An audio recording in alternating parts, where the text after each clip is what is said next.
Kumusta at isang magandang araw naman po sa inyong lahat mga boss. At tara po, samahan niyo na ako sa isa namang panibagong video yung ibahagi ko sa inyo. Ayan po, mayroon akong ginagamit itong unit na Chevrolet Groove. Ayan po. At ang gagawin ko dito ay magpapalit ako ng power window regulator. Ayan po. Ang problema nito, kaya ko siya papalitan, gawa ng yung pababa gumagana siya, pero yung pataas ayaw na.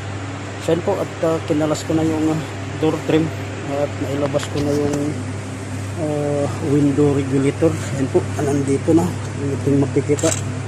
Ayan, makikita nyo, lumabas na yung kanyang spring dito yun, at nabiak na. So yun yung naging problema. At ayan po, ito yung bago na ikakabit ko. Ayan, naka-scrap pa, at papalitan ko dahil nga yun nasira. Pero itong groove ay mayroon tong recall sa